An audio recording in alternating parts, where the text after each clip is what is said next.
నమస్కారం. ఈరోజు సప్తమి, విశేషించి సూర్యుని జన్మదినం. సూర్యుడు పుట్టినటువంటి రోజు. మాఘమాసంలో శుద్ధపక్షంలో సప్తమి తిథి నాడు పుట్టాడు మహానుభావుడు. అంచేత ఈ రోజుని రథ సప్తమి అని కూడా పిలుస్తారు. ఏ ఉత్తరాయణంలో ఉన్నటువంటి సూర్యుడు ఉన్నాడో ఆయన తన సూర్య రథాన్ని మన వైపుకి తిప్పి ప్రయాణించేటటువంటి రోజు అని పెద్దలు తెలియజేసినటువంటి సత్యం. అంచేత ఈ రోజు నుంచి మెల్లమెల్లగా వేడిమి ఈ లోకంలో పెరిగిపోతూ ఉంటుంది. మహాశివరాత్రికి శివశివ అంటూ చలి ఎలా అయితే వెళ్ళిపోతుందని అంటారో అలాగే రథసప్తమి నుండి సూర్యుని నుంచి వేడిమి పెరుగుతూ వెడుతుంది.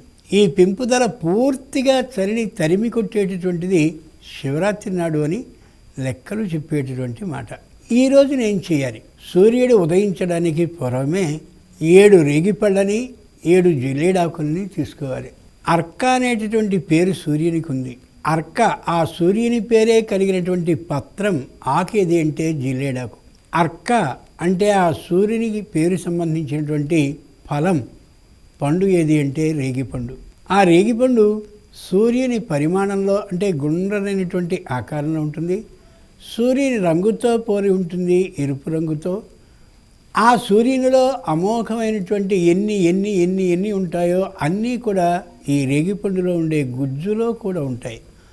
కాబట్టి సూర్యుని యొక్క పోలికతో ఉండే పండుతో, సూర్యుని యొక్క పోలికతో ఉండేటటువంటి ఆకుతో స్నానాన్ని చేయాలి. ఈరోజు రథ సప్తమి అని తెలియచేస్తూ ఆయన ప్రాచీనులు అలాంటి విధానాన్ని ఏర్పాటు చేశారు. అంటే ఏం చేయాలి? మేము ఒక రేగిపండు, దాని మీద ఒక జిల్లేడాకు, దాని మీద ఒక రేగిపండు, ఒక జిల్లేడాకు, ఒక రేగిపండు, అలాగే తల మీద ఒక జిల్లేడాకు, ఒక రేగిపండు పెట్టుకుని ఆ సూర్యునికి సంబంధించినటువంటి ఆదిత్యాయ నమః అని అనుకుంటూ ఒకసారి మునక వేయాలి నీళ్ళలో. మళ్ళీ ఒక జిల్లేడాకు, మళ్ళీ ఒక రేగిపండు, మళ్ళీ ఒక జిల్లేడాకు, మళ్ళీ ఒక రేగిపండు, ఆ తల మీద ఒక జిల్లేడాకు రేగిపండు పెట్టుకుని మళ్ళీ ఒక మునగాలి నీళ్ళలో. ఇప్పుడు 2 భుజాల మీద అలాగే తల మీద ఒక్కొక్క పర్యాయం మొత్తం 3 జిల్లేడాకులు 3 రేగిపళ్ళు అయిపోయాయి. ఆ తర్వాత తల మీద మాత్రమే జిల్లేడాకుని దాని మీద రేగిపండుని పెట్టుకుని 3వ మునక వేయాలి. అప్పుడు 7 జిల్లేడాకులు 7 రేగిపళ్ళతో స్నానాన్ని చేసినట్లయింది. యద్యజ్జన్మ కృతం పాపం మయా జన్మసు సప్తసు తత్తజ్జన్మ కృతం పాపం హరమే రథసప్తమి.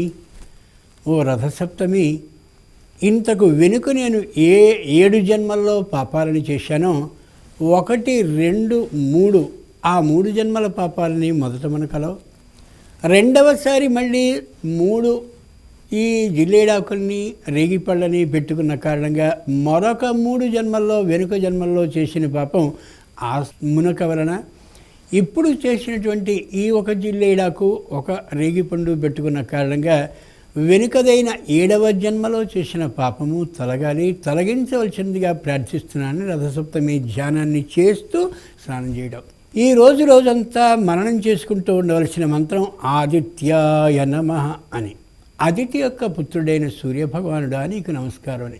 కౌసల్యా సుప్రజా రామ, కౌసల్య సత్సంతానమైనటువంటి రామచంద్రుడా అనంటే రాముడికి ఎంత ఆనందం కలుగుతుందో, అలాగే యశోదాపుత్రుడు అని కానీ పిలిచినట్టయితే కృష్ణుడికి ఎంత సంతోషం కలుగుతూ ఉంటుందో, అలాగే ఆ సూర్యభగవానుని తల్లి పేరుని పిలిచి ఆదిత్యాయ నమః అని ఆ తల్లి పేరిట ఉన్నటువంటి పేరుతో అన్నట్టయితే మా అమ్మ పేరు స్మరిస్తున్నాడు, మా అమ్మ పేరు స్మరిస్తోంది అనే ఆనందంతో సూర్యభగవానుడు ఆరోగ్యాన్ని, ఆయుష్యాన్ని, బుద్ధి వికాసాన్ని కలగచేస్తాడు అని శాస్త్రం తెలియచెప్తూ ఉండే సత్యం.